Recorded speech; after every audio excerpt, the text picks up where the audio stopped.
Hello खमाघनी, कैसे हैं आप सब लोग। स्वागत है आप सब लोगों का मेरे चैनल पे। तो आज की जो मेरी वीडियो है वो आप लोगों के लिए बहुत ज़्यादा इंटरेस्टिंग होने वाली है, क्योंकि आज हम करेंगे Q&A यानी क्वेश्चन और आंसर वीडियो। क्योंकि मेरे पास बहुत सारे कमेंट्स में भी और आप लोग मैसेज में भी मुझे क्वेश्चन पूछते रहते हो। वैसे तो मैं रिप्लाई देती हूँ, जो भी क्वेश्चन मेरे पास आते हैं मैं सबके रिप्लाई करती हूँ, लेकिन फिर भी मैंने सोचा कि बहुत सारे लोगों के होते हैं, कुछ पूछते हैं कुछ नहीं पूछते हैं, ऐसा रहता है। तो मुझे लगा कि मैं इस पर एक प्रॉपर वीडियो ही बना देती हूँ। तो मतलब कि मैंने ऐसे तो मुझे ध्यान नहीं रहता कि कौन कौन से क्वेश्चंस हैं, तो मैंने ये पूरे लिख लिए थे। जो जो क्वेश्चन बार बार रिपीट होते हैं, यानी कि बहुत सारे लोग सेम ही क्वेश्चन पूछते हैं, तो जो जो क्वेश्चन आप लोग बार बार पूछते हो, जो रिपीट होते रहते हैं, मैंने वो क्वेश्चंस लिख लिए हैं। उन सब क्वेश्चंस का आंसर दूंगी जो आप लोग मुझसे जानना चाहते हो। तो स्टार्ट करते हैं अपनी वीडियो। तो मेरे पास जो है सबसे पहले नंबर पे जो क्वेश्चन आ रहा था कि बहुत लोग, मतलब बहुत ज़्यादा लोग मुझे सबसे पहला कमेंट यही करते हैं लोग कि आप कहाँ से हो, आपका पीहर कहाँ है और आपका ससुराल कहाँ है। तो मैं आप लोगों को बताती हूँ, मेरा पीहर जो है वो झुंझुनू है, और जो मतलब हम झुंझुनू में रहते हैं और हमारा गांव जो है वो नांद है। लेकिन नांद में हम लोग रहते नहीं है। मेरे दादू साहब भी बहुत साल पहले से ही झुंझुनू में रहते थे, और उसके बाद पापा ने भी अपनी पढ़ाई यहीं की, पापा भी यहीं रहते थे, तो फिर हम लोग भी यहीं रहते थे। तो हम, आप मानो तो हम प्रॉपर झुंझुनू में ही रहते हैं, लेकिन हमारा गांव है। तो ये मेरा पीहर हो गया है। और ससुराल का पूछते हैं तो मेरा ससुराल जयपुर है। तो वो लोग भी जयपुर ही रहते हैं, प्रॉपर जयपुर में ही रहते हैं। और लेकिन उनका भी गांव है, वो गुड्डा गौड़ जी के हैं। लेकिन जैसे मेरे दादू साहब बाहर रहते थे, बाहर पढ़ते थे, फिर पापा पढ़ते थे, उसी तरह से जो मेरे ससुर जी हैं, पापा हैं जो हमारे, वो भी जयपुर में ही उनकी पढ़ाई हुई थी। फिर वो जयपुर में ही जॉब लगे थे, फिर उन्होंने वहीं प्लॉट खरीद के अपना घर बनाया। फिर मम्मी और बच्चों को लेके फिर वो जयपुर आ गए थे। तो मेरा पीहर हो गया झुंझुनू और मेरा ससुराल जो है वो हो गया जयपुर। फिर उसके बाद में जो क्वेश्चन आता है कि आपके पीहर में कौन कौन है और आपके ससुराल की जो फैमिली है उसमें कौन कौन है। तो मेरे पीहर की फैमिली जो है वो वैसे बहुत बड़ी फैमिली है। मेरे दादू साहब और जो हैं वो 4 भाई हैं, तो उनके बच्चे हैं, फिर बच्चों के बच्चे, और अब तो उन बच्चों के भी बच्चे हो गए हैं। तो बहुत बड़ा परिवार है हम लोगों का। और मेरे दादू साहब के 4 बेटे हैं, यानी मेरे पापा और जो है वो 4 भाई हैं। सबसे छोटे मेरे पापा ही हैं, तो बच्चों में भी हम लोग सबसे छोटे हैं। और हम लोग जो है रियल बहन भाई जो हैं वो हम 3 हैं। हम 2 बहनें हैं और एक भाई है। हम दोनों बहनों की शादी हो चुकी है, और भाई अभी हमारा छोटा है, वो 24 का भी वो पढ़ाई कर रहा है, MBBS कर रहा है वो। तो ये मेरे पीहर में ये मेरी पीहर साइड की फैमिली हो गई है। तो वैसे बहुत बड़ा है। और वैसे मेरी फैमिली में अगर मानो तो मम्मी पापा और हम 3 बहन भाई हैं। और फिर आते हैं मेरे ससुराल की जो फैमिली है वो। तो ससुराल की फैमिली वैसे पूरा अगर परिवार देखो तो बड़ा परिवार नहीं है, छोटा ही परिवार है। क्योंकि मेरे हस्बैंड के दादू सा थे वो एक ही थे, तो उनके कोई भाई नहीं थे।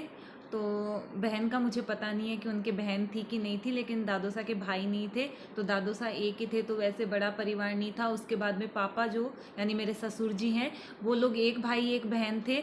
तो वो दोनों, मतलब उनका भी छोटा परिवार हो गया, पापा के भी और कोई भाई नहीं है, बहन है। तो जो बहन की फैमिली है उनकी, वो भी हमारे जयपुर में रहते हैं। यानी मेरे फूफोसा जो बुआसा थे वो एक्सपायर हो गए थे, और फूफोसा है, भाई साहब वगैरह हैं, 2 भाई साहब हैं और 2 जीजा हैं, तो वो वहीं रहते हैं। और जो मेरे ससुराल वाले उनमें ससुर जी थे, तो इतना सा छोटा सा परिवार है।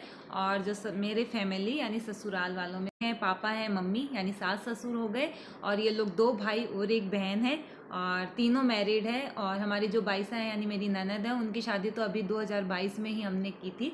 तो बस ये छोटा सा परिवार है। ससुराल का बहुत छोटा पीहर वाले साइड में बड़ा परिवार है, लेकिन ससुराल का बहुत छोटा सा, बहुत क्यूट सा, प्यारा सा परिवार है। तो ये क्वेश्चन हो गया कि ससुराल में और पीहर में कौन कौन है। फिर उसके बाद जो क्वेश्चन आता है वो आता है कि आपकी शादी कब हुई और लव मैरिज है या अरेंज मैरिज है।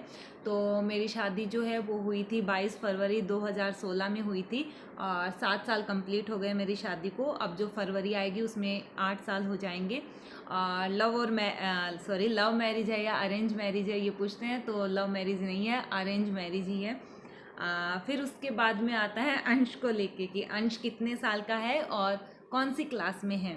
तो अंश जो है वो 5 इयर्स का है, अभी जुलाई में ही वो 5 साल का हुआ है, और वो UKG में है। उसके बाद क्वालिफ़िकेशन, मेरी क्वालिफ़िकेशन का आता है कि आपकी क्वालिफ़िकेशन क्या है, आप जॉब करते हो क्या। तो मैंने जो है MA और BEd किया है, और मेरी जो पूरी क्वालिफ़िकेशन है वो झुंझुनू में हुई है, मैंने बाहर से कहीं पढ़ाई नहीं की है, झुंझुनू में ही पढ़ाई की थी।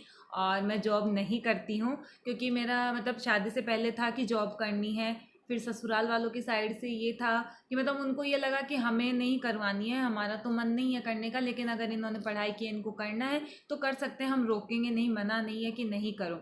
तो फिर बीच में मैंने स्टार्ट की थी, मतलब शादी के 1 साल बाद में मैंने शुरू की थी, कोचिंग स्टार्ट की थी।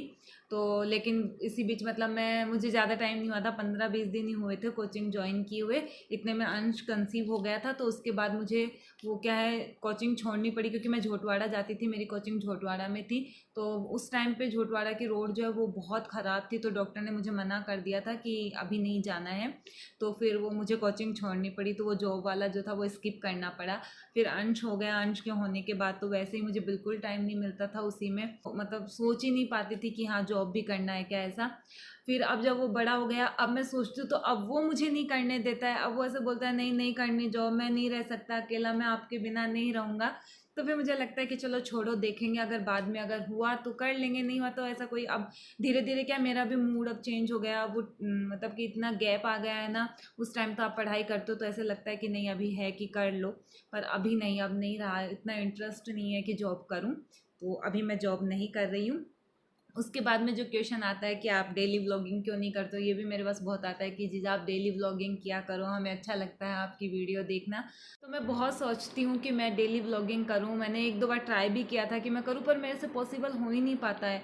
मतलब मैं काम करती हूँ तो मैं फ़ोन को लेके कर ही नहीं पाती, फिर मेरा काम छूट जाता है। और जबकि मुझे सुबह जल्दी बहुत भाग दौड़ रहती है, सुबह जल्दी उठ के फिर अंश का सब कुछ करना पड़ता है, उसका लंच तैयार करती हूँ, फिर उसको उठाने में, वो उठने में बहुत नाटक करता है, उसका स्कूल जाने का ना बहुत मतलब इतना मुश्किल होता है मुझे, कई बार है ना सुबह सुबह ही रोना आ जाता है उसको उठा के तैयार करने में।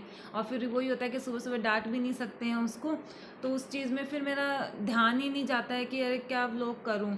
अगर मान लो सब प्रॉपर हो रहा हो तो फिर भी सोच सकते हैं, पर नहीं हो पाता है मुझसे, तो मैं नहीं कर पाती हूँ। फिर वो आ जाता है उसके बाद भी वो मुझे बनाने का, वो मुझे कुछ करने ही नहीं देता है। मैं उसके आने से पहले अपना सारा काम करके रखती हूँ, ताकि उसके आने के बाद मेरा कुछ काम जो है बचा हुआ नहीं रहे, क्योंकि वो मुझे कुछ नहीं करने देता, बस अपने साथ ही लगाए रखता है।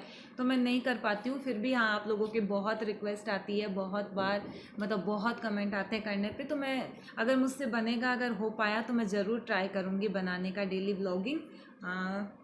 तो बस ये जो मेन जो थे वो यही क्वेश्चंस थे। तो आई होप आपके जो भी सवाल हैं, जो नॉर्मल जो सवाल थे उसके जवाब आपको मिल गए हों। इसके अलावा भी अगर आपके कोई क्वेश्चंस है जो आप मुझसे पूछना चाहते हो तो आप मुझे फिर से कमेंट कर सकते हो। तो आपको मेरी ये वीडियो कैसी लगी है ये मुझे ज़रूर बताना। अगर अच्छी लगी हो तो लाइक कर देना, कमेंट कर देना, और प्लीज़ मेरे चैनल को सब्सक्राइब ज़रूर कर देना। खम्मा घनी।